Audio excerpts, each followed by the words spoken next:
오늘은 예수님의 공생애의 마지막 한 주간, 특별히 십자가의 길을 가시기 위해서 예루살렘 성에 입성하신 것을 기념하는 종료주일입니다.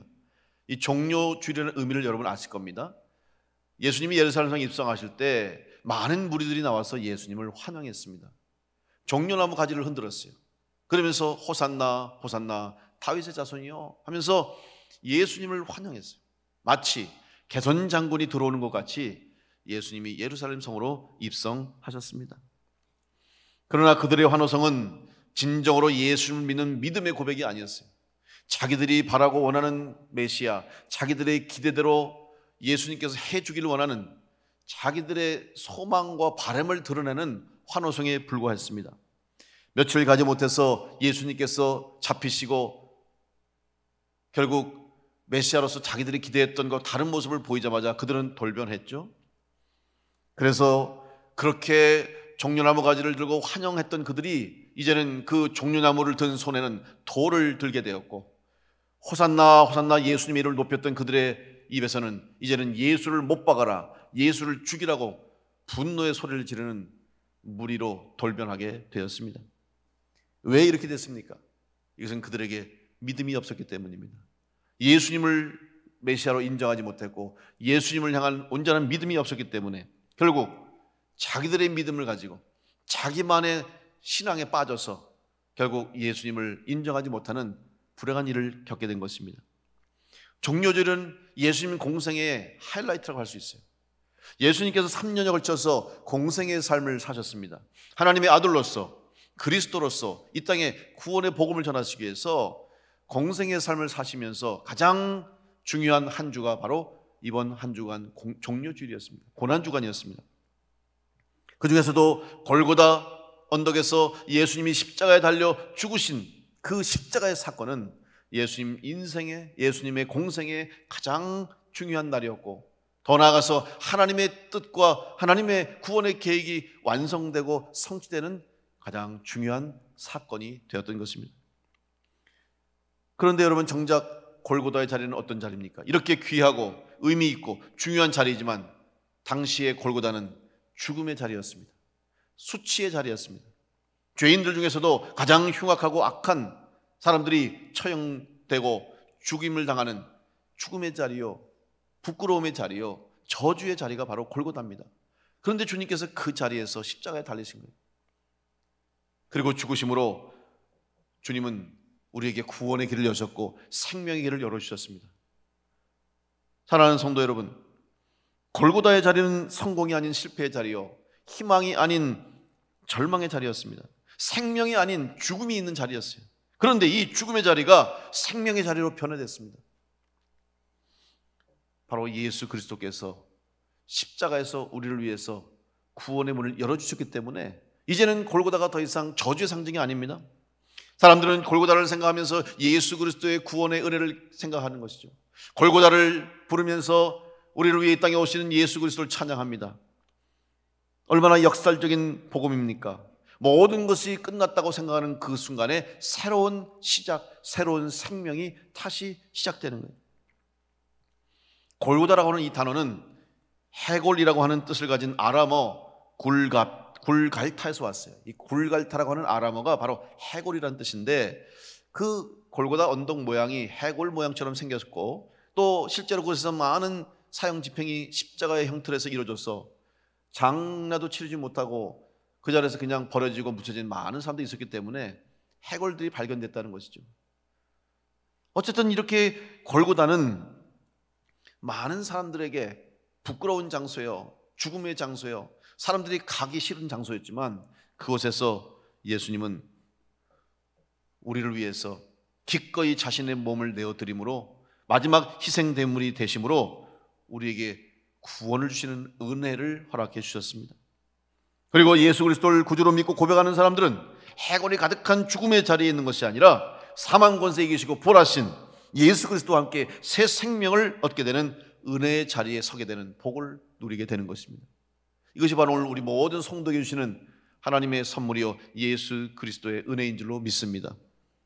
우리는 그래서 지금 골고다를 생각하면서도 낙심하고 절망하고 부끄러움과 수치를 느끼는 것이 아니라 골고다 갈보리 십자가를 생각하며 우리는 감사하고 찬양하고 기뻐할 수 있는 것입니다. 그렇다면 우리는 올해 또 한 번의 이 사순절을 보내고 또 한 번의 고난주간을 맞이하면서 과연 이 골고다의 십자가의 은혜가 무엇인가? 갈보리에서 우리를 위해 내주신 예수 그리스도의 십자가가 과연 나에게 어떤 의미인가? 특별히 믿음을 갖고 있다는 우리에게 과연 나의 믿음은 정말 이 십자가를 향한 믿음인가를 우리는 또 한 번 점검해야 됩니다. 죽음의 장소와 같은 골고다, 이 골고다와 같은 이 세상에서 우리가 낙심치 않고 실망치 않고 예수 그리스도 통해 주시는 구원과 생명의 은혜를 얻으며 살아가기 위해서는 바로 온전한 믿음의 고백이 우선되어야 합니다. 그럼 우리가 고백할 그 온전한 믿음은 과연 무엇입니까? 첫째로 우리의 믿음은 신념이 아니라는 것을 여러분 기억하십시오. 우리 신념이 믿음이 아니라는 사실을 알아야 됩니다.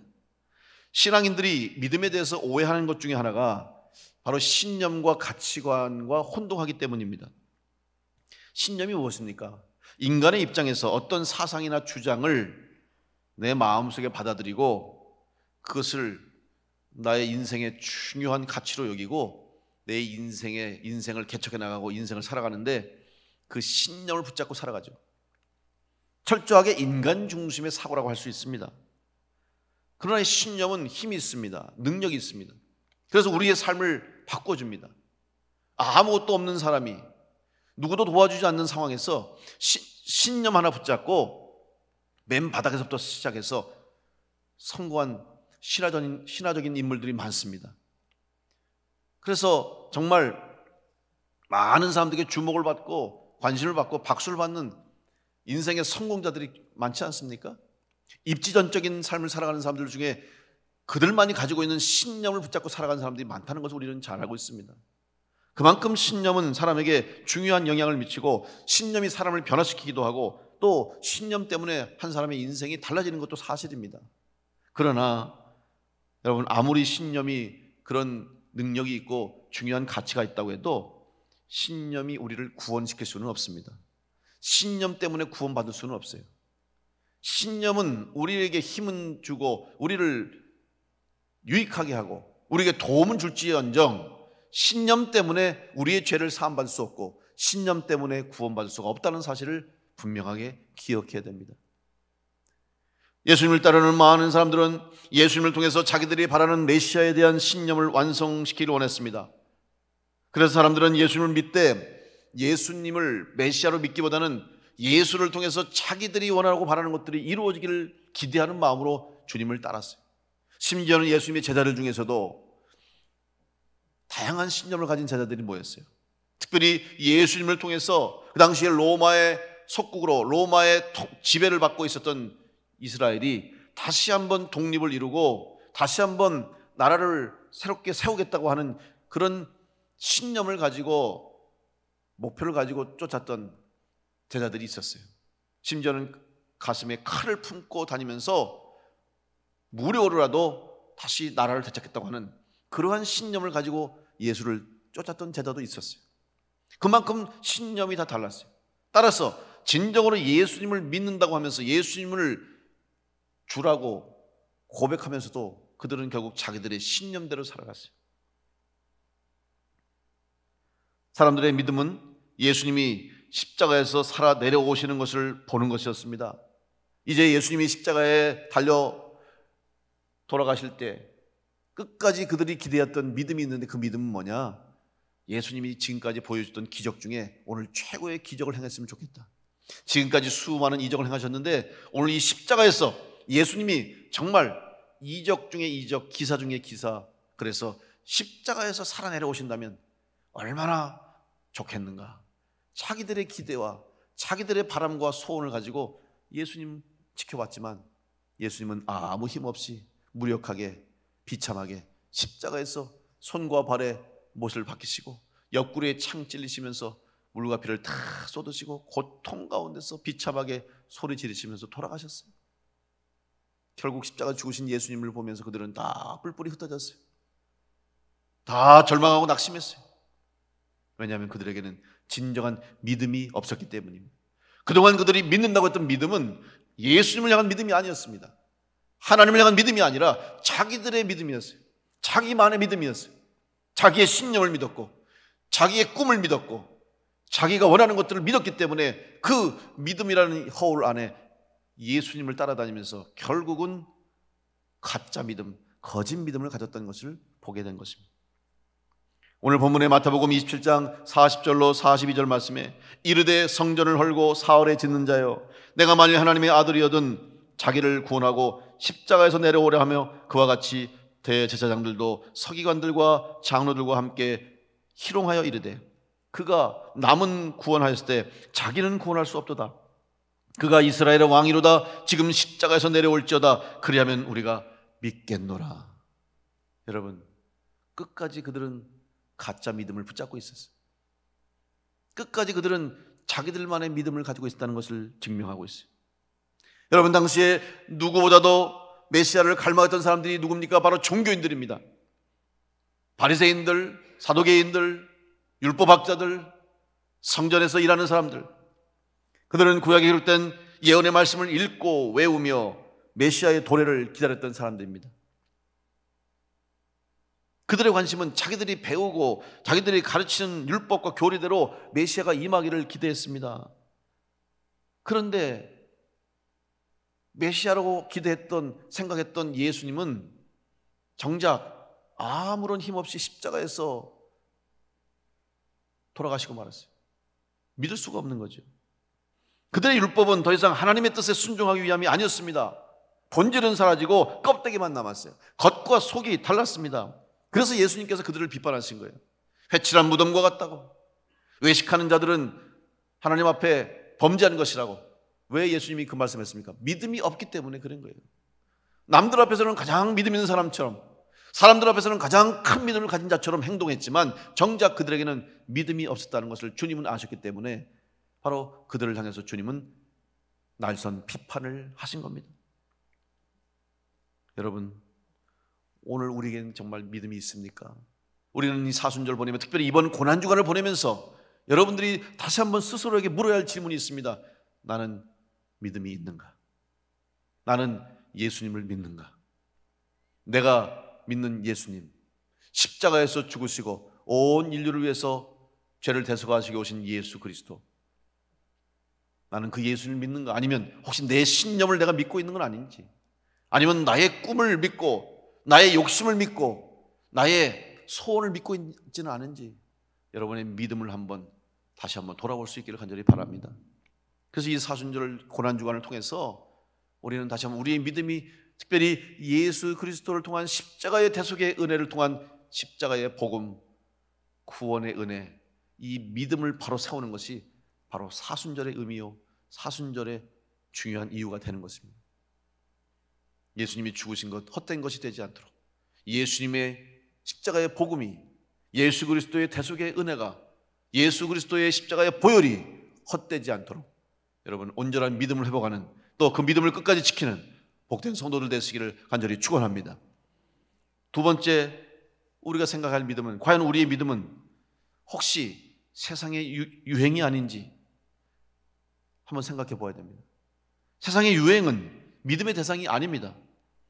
유행을 요즘 말로 표현하면 트렌드라고 할 수 있죠. 둘 다 같은 말입니다. 트렌드는 큰 흐름이죠. 유행도 흘러가는 거예요. 여러분, 어떤 유행이라는 말 자체가 머무르지 않잖아요. 그냥 지나가는 게 유행이잖아요. 보세요. 지금까지 우리 사회 속에서 유행했던 거 보면 영원한 건 없어요. 다 지나가요.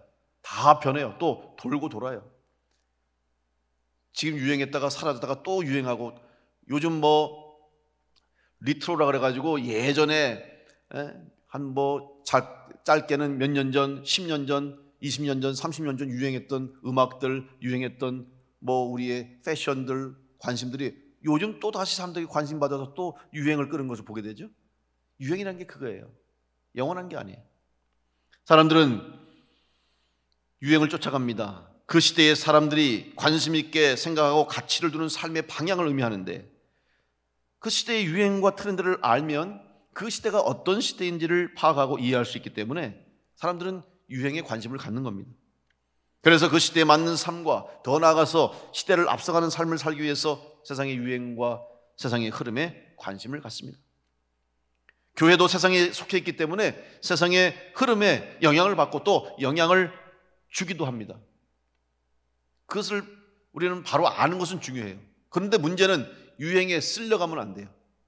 유행을 따라가도 안 되고 유행에 빠져서 흐름에 빠져서 세상 조류에 빠져서 헤어나오지 못하고 그냥 이리저리 쓸려다니고 끌려다니면 안 되는 거예요.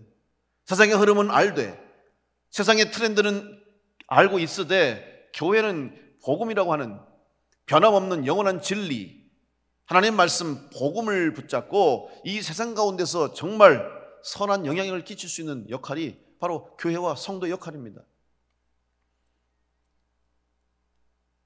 우리 한국교회는 특별히 이 시대 속에서 우리 사회 속에 많은 영향을 끼쳐왔어요. 개신교 선교사들이 우리나라에 들어온 이후에 우리나라의 큰 변화를 이룬 주도적인 역할을 바로 교회와 성도들이 했습니다. 이거는 역사적인 평가를 해봐도 정확하게 드러납니다. 여러분, 그 당시에 우리나라의 역사는 암울했습니다. 나라가 힘이 없었습니다. 그래서 세계 열강들이, 힘 있는 나라들이 우리나라를 차지하려고, 우리나라를 먹으려고 그냥 들어와서 서로 차지하려고 여기서 싸우는 거예요. 여러분, 우리나라 땅에서 왜 남의 나라 군대가 들어와서 싸웁니까? 그래도 우리는 말도 못했어요. 힘이 없어서, 약해서 구경만 하는 거예요. 결국은 일본이 우리나라를 다스리고 늑탈하고 강압하고 압제하는 어둠의 시간을 보냈어요. 여러분, 그때 당시에 독립을 위해서, 우리나라의 주권을 회복하기 위해서 많은 사람들이 독립운동을 하고 희생하고 헌신했는데, 여러분, 그 일에 한국 교회와 성도들이 얼마나 큰 일을 감당했는지 몰라요. 이건 역사적인 사실 아닙니까? 한국 교회 성도들이 우리나라를 위해서, 나라의 독립을 위해서, 우리나라를 살리겠다고 목숨을 바쳤어요. 그 일을 했던 것이 바로 교회예요. 그뿐입니까? 이후에도 한국 전쟁을 거치면서 어렵고 힘든 가난의 시절, 고난의 때에도 한국 교회와 성도들이 나라를 위해서 기도하고 어려운 가운데서도 좌절하지 않고 기도하며 눈물로 하나님 앞에 간구하며 그들이 노력했기 때문에, 우리의 신앙의 선조들, 선배들, 여러분들이 기도했기 때문에 오늘 우리가 여기까지 온 거예요. 이거는 부인할 수 없습니다. 아무리 지금 우리 사회가, 지금 한국의 많은 사람들이 우리 교회를, 한국 교회를 비난하고 교회를 향해서, 성도를 향해서 돌을 던져도 그건 부정할 수 없는 사실입니다. 물론 그들이 우리에게 비판하는 것들, 우리 교회를 향한 쓴소리들, 또 교회를 향해서 외치는 그들의 목소리를 우리가 무시해서는 안 됩니다. 들어야 되고 반성해야 되고 고쳐야 할 건 고쳐야 되죠. 그러나 무조건적인 비난과 무조건적인 비판 앞에서 우리가 기죽을 필요가 없어요. 한국 교회가, 성도들이 이 나라와 우리나라와 이 사회를 위해서 우리는 영향을 끼쳤기 때문에 그렇습니다. 이제 특별히 60년, 70년, 80년을 거치면서 엄청난 발전을, 교회가 성장을 했는데 교회의 성장이 또한 우리나라의 성장에 지대한 영향을 미쳤어요. 특별히 교회적으로 보면, 여러분, 그때 당시에 한국 교육이라고 하는 것은 참 어려웠어요. 그때 많은 교회들이, 많은 선교사들이 학교를 세웠어요. 미션 스쿨을 세웠어요. 그래서 국민들을 계몽하고 인재들을 길러냈죠. 그 역할이 교회가 한 일이에요. 뿐만 아니라 교회 학교에서도, 교회 자체에서도, 개교회에서도 어린이들 교회 학교를 열고, 주일 학교라고 그랬죠. 여름 성경학교, 그 다음에 크리스마스 때 또 청소년들은 수련회를 통해서, 문학의 밤, 이런 여러 가지 일들을 통해서 나라가 할 수 없는, 공교육이 할 수 없는 우리 다음 세대, 미래 세대 교육을 위해서 교회가 어마어마한 일들을 해낸 거예요. 그때 당시에는 교회가 시대를 앞서갔어요. 교회가 교육을 이끌어갔어요. 지금은 그렇지 못하죠. 지금은 그렇게 할 수도 없어요. 또 그렇게 할 필요도 없어요. 여러분, 물론 시대를 이끌어가고 시대에 영향을 주는 건 좋지만 교회가 그 일을 꼭 감당하는 건 아니에요. 오히려 시대를 이끌어간다고, 시대에 영향을 준다고 하지만 한번 생각해 보십시오. 그때 그 많은 교회학교 어린이들, 또 많은 청소년들, 청년들이 교회에서 예배하고 찬양하고 그렇게 많이 모여들었는데 지금 그 많던 그 젊은 청년들과 청소년들, 어린아이들이 다 예수 잘 믿고 끝까지 믿음 지키고 계속 교회에 남아 있습니까? 아니에요. 떠난 사람이 더 많아요. 이유가 있겠습니다만은 왜 그렇습니까? 오늘 교회가 너무 세상의 흐름을 따라가면 안 되는, 믿음을 지키고 교회가 지켜야 할 믿음이 무엇인가 구분할 수 있어야 되는 것이죠. 세상의 유행과 흐름도 중요하지만 그것은 믿음이 아니에요. 믿음을 전하고 믿음을 지키기 위해서는 필요하고 사용할 수 있겠지만 믿음의 본질이 될 수는 없다는 사실입니다. 오늘 본문 15절에 명절이 되면 총독이 무리의 청원대로 죄수 한 사람을 놓아주는 전례가 있더니, 또 20절에는 대제사장들과 장로들이 무리를 권하여 바라바를 달라하게 하고 예수를 죽이자 하게 하였다. 사람들이 흐름을 따라가는 거예요. 많은 사람들이 바라바를 외치니까 그냥 덩달아 바라바를 외쳤어요. 많은 사람들이 예수를 죽이라고 하니까 다 예수를 죽이라고 손을 드는 거예요. 여러분, 흐름을 따라가다가 잘못된 길로 갈 수가 있어요. 세상의 흐름을 바로 보고 바로 알 수 있는 지혜가 있기를 간절히 축복합니다. 많은 사람들은 생각합니다. 많은 사람들이 가는 길이 좋다고, 또 많은 사람들이 가는 길이 사는 길이라고 생각하는데 그렇지 않습니다. 오직 십자가의 길만이 우리에게 구원을 주시고, 십자가의 길만이 우리에게 영생을 주시고, 십자가의 길만이 우리에게 천국을 가는 길로 인도할 줄로 믿습니다. 다 그 길을 간다고 따라가는 거 안 돼요. 그게 망할 수도 있는 거예요. 죽음의 길이 될 수도 있는 거예요. 오늘 우리는 다시 한번 우리의 길이 세상의 유행을 따라가는 길이 아닌지, 우리의 믿음이 세상의 흐름을 따라 믿는 믿음이 아닌지를 점검하면서 예수 그리스도를 통한 십자가의 복음을 붙잡고 살아가는 참 믿음을 가진 성도가 되시기를 간절히 축복합니다. 세 번째, 오늘 생각할 우리의 믿음은 과연 예수 그리스도만을 믿는 믿음인가를 생각해야 됩니다. 예수 그리스도만이 구세주임을 믿으십시오. 예수님은 하나님의 뜻을 이루시기 위해서 이 세상에 오셨습니다. 죄악으로 죽음 가운데 놓여있는 이 세상의 모든 사람을 구원하시라고 예수님께서 이 땅에 오셨어요. 그리고 십자가에 달려 죽으심으로 우리의 죄를 사해 주셨고, 마지막 희생제물이 되심으로 우리에게는 이제는 구원의 길을 열어주시고, 막혔던 하나님과의 관계를 회복시켜 주시고, 우리 가운데 영생의 길을 열어주셨습니다. 그래서 우리는 그 십자가의 은혜를 생각하며 감사하며 감격하며 기쁨으로 예배하며 예수 그리스도를 구주로 고백하는 것입니다. 누가복음 23장에 보면 이제 십자가와 함께 달렸던 두 강도의 이야기가 기록되고 있습니다. 달린 행악자 중 하나는 비방하여 이르되 내가 그리스도가 아니냐, 너와 우리를 구원하라 하되, 하나는 그 사람을 꾸짖어 이르되 내가 동일한 정죄를 받고서도 하나님을 두려워하지 아니하느냐? 우리는 우리가 행한 일에 상당한 보응을 받는 것이니 이에 당연하거니와 이 사람이 행한 것은 옳지 않은 것이 없느니라 하고 이르되, 예수여 당신의 나라에 임하실 때 나를 기억하소서 하니, 예수께서 이르시되 내가 진실로 내게 이르노니 오늘 내가 나와 함께 낙원에 있으리라.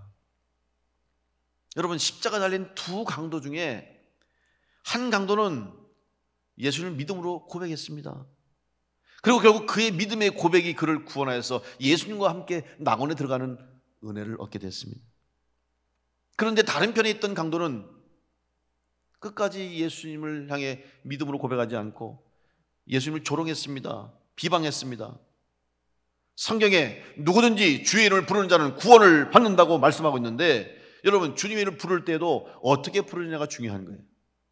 예수의 이름을 부를 때 어떻게 부르느냐, 믿음으로 예수의 이름을 불러야 되는 거예요. 그런데 주님을 조롱하는 자가, 주님을 비방하는 자가 어떻게 구원을 받을 수 있겠습니까? 믿음으로 불러야 돼요. 믿음으로 고백해야 되고, 믿음의 고백이 우리 가운데 있을 때 예수님의 십자가의 보혈의 은혜가 우리 가운데 임할 줄로 믿습니다. 마태복음 27장 오늘 본문의 43절 44절을 보니까 그가 하나님을 신뢰하니 하나님이 원하시면 이제 그를 구원하실지라, 그의 말이 나는 하나님의 아들이라 하였도다 하며 함께 십자가에 못 박힌 강도들도 이와 같이 욕하더라. 사랑하는 성도 여러분, 오늘 우리는 예수님의 이름을 부르는데 여러분 어떤 마음으로 부르십니까? 정말 예수님을 나의 구주로, 나에게 생명의 길을 주신 주님, 나를 위해서 아낌없이 물과 피를 쏟으신 주님으로 정말 인정하고 고백하고 믿고 부르고 있습니까? 혹시라도 우리의 삶 가운데 이런저런 실패와 좌절로 인해서, 내 뜻대로 되지 않는 일로 인해서 끊임없이 밀려오는 세상의 많은 어려움과 고통 때문에 낙심해서 의심을 가지고 주님을 부르고 있지는 않습니까? 포기하고 주님을 부르고 있지 않습니까? 다시 한번 오늘 이 예수 그리스도를 향한 믿음이 오늘 여러분 가운데 회복됨으로 예수님을 믿음으로 불러 구원받았던 강도처럼 여러분 가운데 온전한 믿음이 회복되시기를 간절히 축복합니다. 누구보다도 신앙이 좋다고 자타가 인정했던 대제사장들과 서기관들과 종교 지도자들은 십자가에 달리신 예수님의 이름을 불렀지만 믿음 없이 불렀어요. 많은 사람들 앞에서 기도했습니다. 손을 들고 기도했습니다. 말씀으로 고백했습니다. 그렇지만 그들에게는 믿음이 없었습니다. 오히려 예수님을 희롱했습니다. 그러나 더러운 죄인이라고 낙인 찍혀서 이제 십자가에 달려서 예수님 옆에 죽게 되었던 그 강도는 마지막 그 순간에 예수님이 메시아임을 깨닫고 믿음으로 예수님의 이름을 부름으로 구원받아 낙원에 들어가는 은혜를 얻은 것입니다. 여러분은 어떤 믿음을 갖고 계십니까? 나의 믿음은 과연 어떤 믿음입니까? 여러분의 고백은 어떤 고백이고 여러분의 고백이 과연 누굴 향한 고백입니까? 오늘 우리는 이것부터 출발해야 됩니다. 겉에 있는 것만 보여주는 게 중요한 것이 아니고 정말 내 안에 계신 주님, 내가 믿고 의지하는 주님, 또 나의 믿음의 중심에 정말 예수 그리스도의 십자가의 대속의 은혜가 있는지를 생각하시면서 온전한 믿음으로 다시 한번 새롭게 되어서 주님 앞에 서는 그날까지, 주님 부르시는 그날까지 믿음으로 승리하는 복된 성도들 되시기를 간절히 축원합니다. 예수 그리스도께서 십자가를 지신 이유가 여기 있는 것을 기억하십시오. 인간의 신념과 가치관이 믿음의 대상이 되어서는 안 됩니다. 안개같이 사라져버리는 세상의 유행을 믿지 마십시오. 오직 예수 그리스도한 믿음으로 십자가의 대속의 은혜와 구원의 은혜를 받아 여러분 천국의 열쇠를 받고 누리는 복된 성도들 되시기를 간절히 축원합니다. 이번 한 주간 고난 주간을 보내면서 이 예수 그리스도의 십자가의 대속의 보혈과 은혜가 능력이 여러분 가운데 다시 임하셔서 여러분 믿음이 다시 견고해지셔서 흔들림이 없는 믿음으로 새로워져서 주님 앞에 가는 그날까지 이 어떠한 환경 상황 속에서도 흔들림 없이 굳건한 믿음으로 승리해서 하나님께 영광 돌리고 예수님 앞에 잘했다 칭찬받고 또한 많은 사람들에게 예수 그리스도의 복음을 전하고 또한 십자가의 대속의 능력을 증거하고 선한 영향을 끼칠 수 있는 십자가의 증인들 될 수 있고 예수의 증인 될 수 있기를 간절히 축원합니다. 기도하겠습니다.